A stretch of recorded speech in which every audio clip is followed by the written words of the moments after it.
Hello everyone, मैं ब्रजेश कुमार और आप देख रहे हैं आपका अपना चैनल इंस्टीट्यूट गुरुजी। गाइस, एक कहावत तो आपने सुनी होगी, सुनी नहीं होगी तो पढ़ी होगी। यथा दृष्टि तथा सृष्टि मीन्स कि जैसे आपकी दृष्टि होगी आप वैसा ही इस सृष्टि को देखेंगे और समझेंगे, क्योंकि आपका नजरिया ऐसा है। जैसा आपका नजरिया होगा आप इस सृष्टि को, इस धरती को, हर व्यक्ति को, समाज को, अपने राज्य को, देश को, अपने एजुकेशन को, एजुकेशन सिस्टम को, अपने परिवार को, अपने दोस्तों को, हर उस जगह को जहां से आपका किसी ना किसी तरह से कोई ना कोई कनेक्शन है, आप उसके प्रति जो आपका नजरिया है वो आपकी दृष्टि पर ही निर्भर करता है कि आप किसी के बारे में कैसी बातें या क्या चीजें सोच रहे हैं। So guys, before starting the video I want to recite you a story. एक छोटी सी स्टोरी है, आई होप कि आपको काफी हद तक ये समझ में आएगी। मैं बताना चाहता हूं एक गुरु की कहानी। एक गुरु जो अपने आप में बहुत ज्यादा ज्ञानी था, समझदार था और प्रवचन देना, अपनी बातों को अपने शिष्यों तक पहुंचाना, उनको मोटिवेट करना, उनको एक सकारात्मक एनर्जी देना ताकि वो लाइफ को एक नए रूप में देख सके और अपने ऊपर हो रही परेशानी को ठीक कर सके। एक दिन वो गुरु अपनी ओर से अपने सभी शिष्यों को कुछ समझा रहे थे, तभी वहां एक बहुत बड़ा उद्योगपति पहुंचा। बशर्ते कि वो बहुत अमीर था, इसी कारण वो अपने साथ में बॉडीगार्ड्स लेकर गया। तो गाड़ी से निकला, आश्रम में गया और गुरु सामने खड़ा हो गया। उस समय गुरु किसी और के प्रश्नों का उत्तर दे रहे थे। सबने देखा कि एक उद्योगपति सामने आया है। उसको देखकर कईयों ने उसके सामने नतमस्तक किया, मतलब उसका अभिवादन किया। किसी ने सर झुका के किया, किसी ने हाथ जोड़ कर किया, किसी ने पैर छू कर किया। सबने अपनी तरह से उसका अभिवादन किया। उद्योगपति बहुत खुश हुआ क्योंकि उसको ऐसा लगा कि वो सभी लोग उसकी रिस्पेक्ट करते हैं, उसकी इज्जत करते हैं। जबकि रीजन कुछ और था, क्योंकि वो गरीब था, वो अमीर था। गरीबों को लगता है कि अमीर आदमी के सामने ऐसा करने से हमारे बुरे वक्तों हमारी मदद कर सकता है। ऐसा गरीबों का मानना गलत नहीं है, क्योंकि गरीब लोग दिल से सोचते हैं, दिमाग से कम। अब इसका मतलब ये नहीं है कि मैं बहुत अमीर हूं, मैं भी गरीब हूं। मैं भी दिल और दिमाग दोनों का इस्तेमाल करता हूं, बशर्ते कि मैं ऐसे व्यक्तियों का अभिवादन नहीं कर सकता जो अपने आप में ही चोर हो। चाहे वो चोरी कैसी भी हो, मन की हो, आंतरिक हो, बाहरी हो, कैसी भी चोरी, बस चोरी तो चोरी होती है और मैं ऐसे व्यक्तियों का अभिवादन कभी नहीं करता। सो आश्रम में वो व्यक्ति गया हुआ था, उद्योगपति। उसने उसको गुरु को देखा, वो प्रवचन दे रहे थे, एक शिष्य को कुछ समझा रहे थे, उसके प्रश्न का उत्तर दे रहे थे। वो खड़ा होकर देख रहा था और वो उस गुरु को देखकर बहुत क्रोधित हुआ, बहुत गुस्से में आ गया। गुस्से में क्यों आ गया? क्योंकि उसको लगा कि ये गुरु मेरी कोई इज्जत नहीं कर रहा है, रिस्पेक्ट नहीं कर रहा है। मैं इसके सामने खड़ा हूं, ये मुझे कुछ नहीं कह रहा है, नमस्ते तक नहीं कर रहा है। उसे गुस्सा आया, बहुत गुस्सा आया। उसने गुस्से में उस गुरु को कुछ कहा, लेकिन गुरु ने कुछ नहीं कहा। उन्होंने कहा कि आप थोड़ी देर रुक जाइए, मैं अभी इनके प्रश्नों का उत्तर दे लूं, तो उसके बाद मैं आपके प्रश्नों का उत्तर दूंगा। उसने बहुत ध्यान से इस बात को सुना। सुनने के बाद क्या हुआ, कुछ देर बीत गया। अब उस उद्योगपति को बहुत गुस्सा आ गया। बहुत गुस्सा क्यों आ गया? क्योंकि अब उसकी जो वेट करने की सीमाएं थी, इंतजार करने की जो सीमा थी, उसकी टूट गई। उसे गुस्सा बहुत आया। उसने बहुत खरी खोटी उस गुरु को सुनाया, बहुत गलत शब्द बोले, अपशब्द बोले। उसने बहुत ज्यादा बेइज्जती करी। उसको लगा बेइज्जती करके वह अपने क्रोध को, अपने आंतरिक क्रोध को बाहरी रूप से प्रकट कर रहा था, बशर्ते कि कहानी कुछ और थी। अभी आपको पता चलेगा। उसे लगा कि गुरु कुछ पलट कर जवाब देंगे, लेकिन गुरु ने कुछ जवाब नहीं दिया। उस सिर्फ हंसे, मुस्कुराए और वो शांत हो गए। उसको और गुस्सा लग गया कि कुछ कह ही नहीं रहे। थोड़ी देर बाद गुरु ने कहा कि आपने जो कुछ कहा है मैं उससे बिल्कुल भी असंतुष्ट नहीं हूं, क्योंकि आपके जो मन में था, जो आप सोच रहे थे, आपने वही कहा है। और मैं इस बात की प्रशंसा करता हूं कि आपके मन में जो था आपने वैसा मुझे कहा। उसको थोड़ा सा अच्छा लगा, उद्योगपति खुश हो गया। उसे लगा कि मेरी रिस्पेक्ट हुई है, मेरी इज्जत हुई है। वहां से बाहर आया और आने के बाद वो अपने ऑफिस गया। ऑफिस में बहुत सारे सीनियर थे। वो एक सीनियर ऐसे थे जिससे वो अपनी एडवाइस लेता रहता था, उनको अपने बाप के समान समझता था। उनके पास गया, उस समय वो कुछ काम कर रहे थे, उन्होंने सब कुछ बताया कि मेरे साथ ये सब हुआ आश्रम में। तो उन्होंने कहा उस उद्योगपति से कि उन्होंने जो कुछ कहा वो असल में थे, और जो कुछ तुमने उन्हें कहा वो असल में तुम हो। मतलब जो तुमने अपशब्द कहे उनको, दरअसल वो सारे शब्द तुम पर लागू होते हैं क्योंकि तुम ऐसे हो। और जो उन्होंने तुम्हारे लिए अच्छे शब्द कहे वो उन पर लागू होते हैं क्योंकि वो ऐसे हैं। यहां से एक बात समझ आई कि उसकी दृष्टि में सिर्फ वही सही था जो उसकी रिस्पेक्ट कर रहा था। मतलब जो उसको नतमस्तक हो रहा था, जो उसका अभिवादन कर रहा था, जो उसके सामने झुक रहा था, सजदा कर रहा था, उसकी नजर में वो बेस्ट था, वो अच्छा था। लेकिन वो भूल गया था कि वो लोग किस वजह से उसके सामने नतमस्तक हो रहे हैं। तो नजरिया सब कुछ करवाता है। आपका नजरिया कैसा है, आप कैसा सोचते हैं। जैसे कई लोग अपने परिवार, अपने काम, अपने शिक्षा, अपने आप से कई प्रकार से असंतुष्ट होते हैं। उनको लगता है कि यार ये सही नहीं है, ये गलत है, ये गलत नहीं है, ये सही है। वो अपने आप में उलझे रहते हैं। क्यों उलझे रहते हैं? क्योंकि उन्होंने अपने जहन में ये बात पूर्ण रूप से बैठा ली है कि उन्होंने जो सोचा है वो वास्तव में गलत है। क्या सबका माइंड हमेशा एक जैसा रह सकता है? आपका, मेरा, हम सबका माइंड क्या एक जैसा रह सकता है? हमारी सोच हमारे लिए साबित करती है या हमारे सामने लेकर आती है कि हम गलत सोच रहे हैं, सही सोच रहे हैं। वो डिपेंड करता है हमारे नजरिए के ऊपर, हम किसी के बारे में किस तरह से सोच रहे हैं।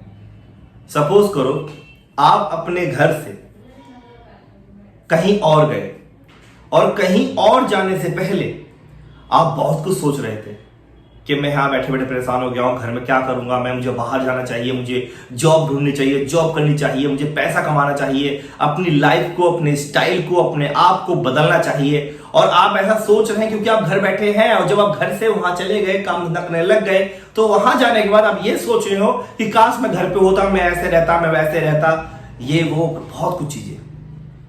ये क्या है? ये आपका नजरिया है और आपने इसको अपने दिमाग में बैठा लिया है। इसी कारण आप बहुत सारी चीजों से उलझे रहते हैं, उसमें फंसे रहते हैं, क्योंकि आपने ये बात मान ली है कि आप जो सोच रहे हैं वास्तविक रूप से वही ठीक है। ये गलत नहीं है, ये सोचना ठीक है, लेकिन ऐसा नजरिया रखना गलत है। मान लो जैसे आप किसी एक स्कूल में पढ़ते हो, आप स्कूल में पढ़ते हो, लेकिन अब उस स्कूल में क्या हो रहा है, आपने कहीं सुना कि आपका फ्रेंड किसी और स्कूल में पढ़ता है और उस स्कूल में पढ़ने के बाद उसके नंबर अच्छे आ रहे हैं और आप इस स्कूल में पढ़ रहे हैं, आपके नंबर कम आ रहे हैं। तो आप माइंड में लेके चल रहे हैं कि काश मैं उस स्कूल में होता तो मेरे नंबर कितने अच्छे आते।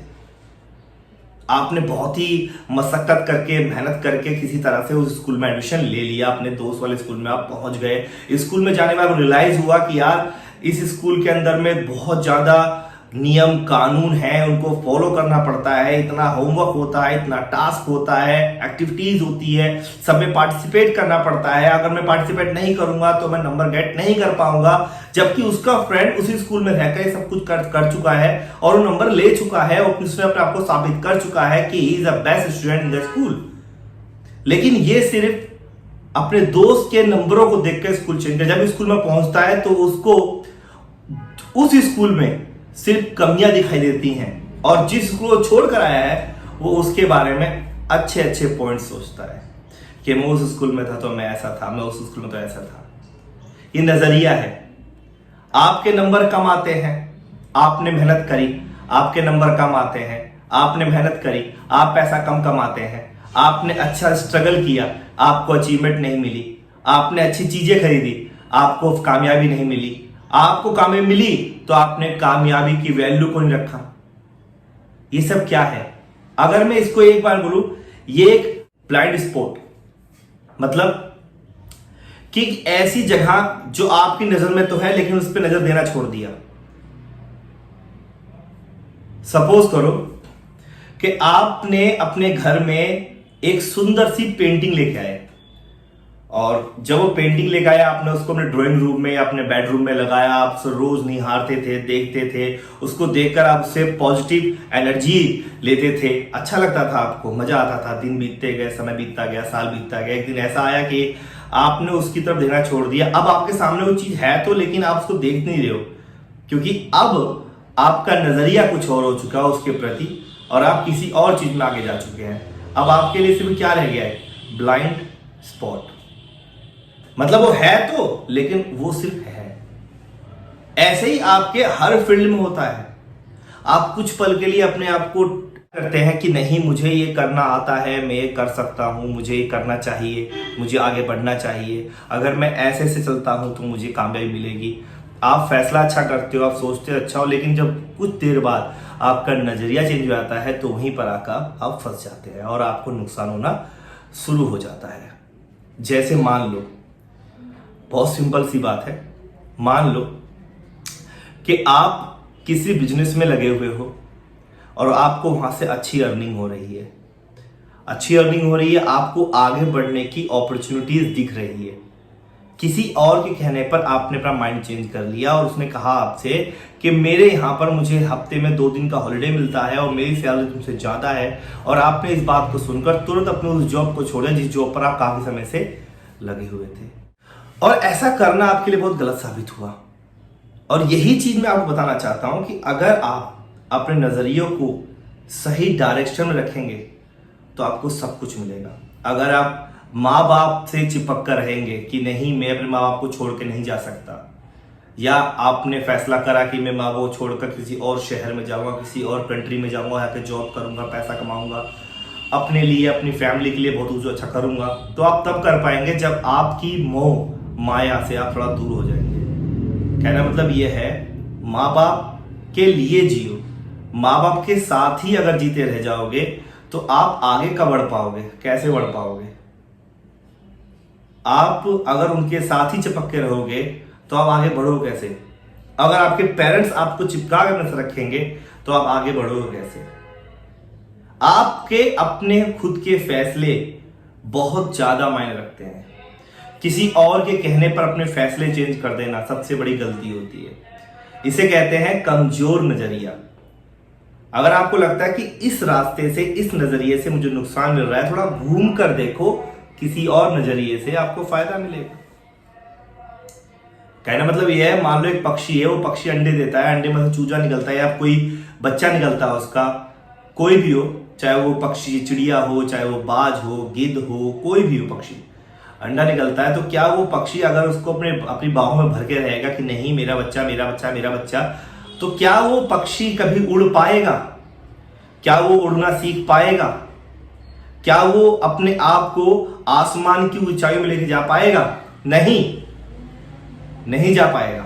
अगर वो पक्षी अपने माँ बाप को पकड़े बैठा रह जाएगा तो कभी उड़ नहीं पाएगा।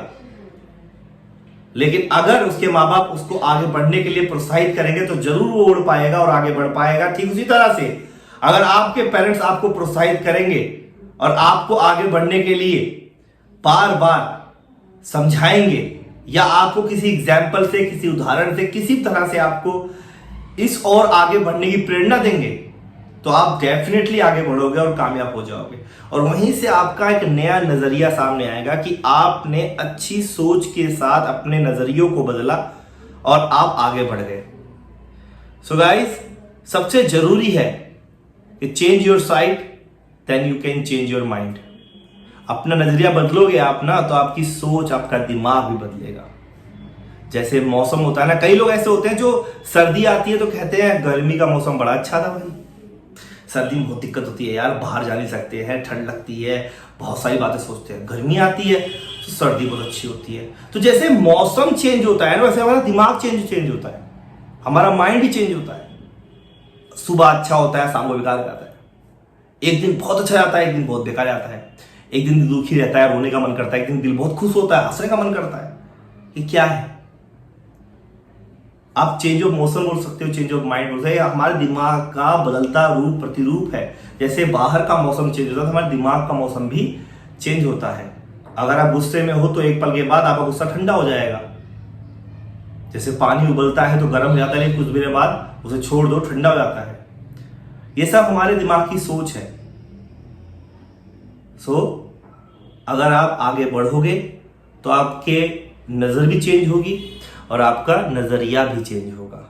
जब आगे आप जाओगे, नए लोगों से मिलोगे, नई चीजों में कदम बढ़ाओगे, तो आपका नजरिया चेंज होगा और आपके लिए वो रास्ते भी आसान हो जाएंगे जिन रास्तों को सबने आपके लिए बताया है कि ये बहुत कठिन है, इस पर चलना तेरे बस की नहीं है।